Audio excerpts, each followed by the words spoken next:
Pedro Tello Villagrán. Querido Pedro, te saludo con mucho gusto. Híjole, cerramos el año con, pues no con todas las buenas noticias que quisiéramos. Este asunto del cierre de empresas, casi 400,000 empresas, pues que continúan cerradas después de lo que hemos vivido en los últimos años con la pandemia de COVID-19. Son 400,000 empresas de las que dependen muchísimas familias. ¿Cómo está el panorama, querido Pedro? Muy buenos días. Saludarte.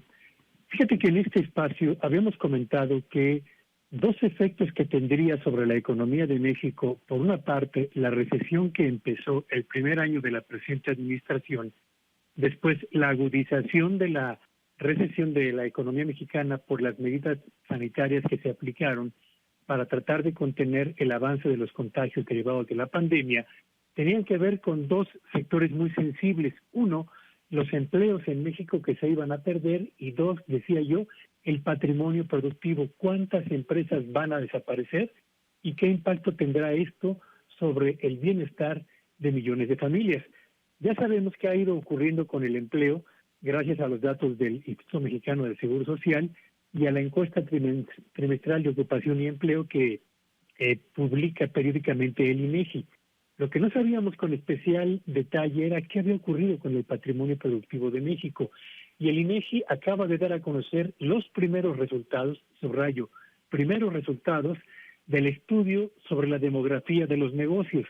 Y derivado de este estudio, Luis, que compara el total de empresas existentes en México en julio de este 2021 contra el total de empresas que se registró en mayo del 2019, fecha del último censo económico de nuestro país, pues el INEGI concluye lo siguiente. Primero, entre ese inter, mayo de 2019 y julio del 2021, perdieron o desaparecieron, cerraron prácticamente 1,000,000, déjame ubicar más el dato bien. Sí, claro. Sí, porque fue casi 1,500,000, si no me equivoco, querido Pedro. Exactamente, 1,500,000 de negocios cerró en esos 27 meses. Y en ese mismo periodo, Luis, auditorio, nacieron 1,100,000 nuevas empresas. De modo pues que tenemos un déficit en empresas de casi 400,000 negocios, lo que significa que en 27 meses se achicó la planta productiva de nuestro país en 400,000 establecimientos. ¿Esto qué impacto ha tenido para la economía mexicana? Pues ha sido un impacto de doble sentido. Por una parte, sabemos que aunque se ha recuperado el número de empleos prevalecientes antes de la pandemia, la calidad de esos empleos ha venido a menos. Así que el primer impacto es que la calidad del empleo en México se ha venido deteriorando. Y el segundo impacto es que en sectores tan sensibles como el comercio y los servicios, no hemos logrado recuperar ni siquiera el nivel de empleo prevaleciente antes de la pandemia, pero por supuesto y sobre todo el número de empresas que existían antes de que la pandemia hiciera los estragos que ha causado sobre la economía mexicana. Y si revisamos a nivel de entidades federativas y por tamaños de empresas, nos encontramos con lo siguiente. El número de empresas o las empresas que cerró con mayor intensidad en estos 27 meses fueron las empresas microindustriales, es decir, aquellas que tienen no más de 10 trabajadores.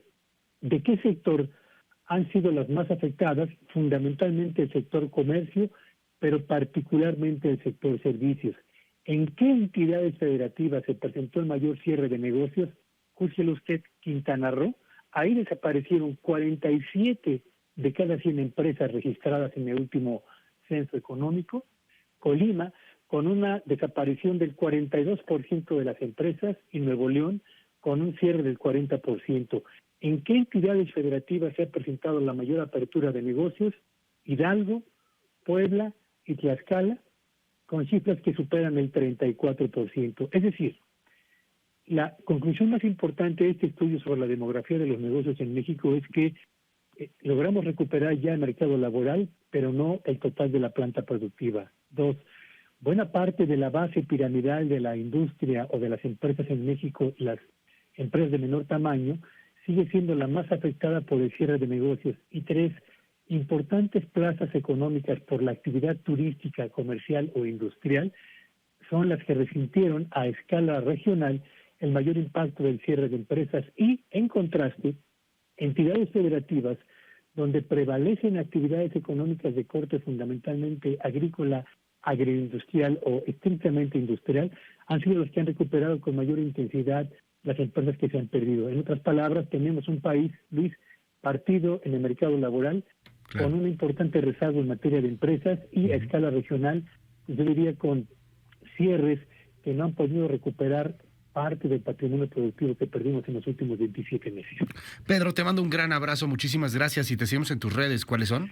Sígueme en Twitter, en @Petrillo Villagrán, y que tenga un espléndido día. Mil gracias, es Pedro Tello, son las 7:56.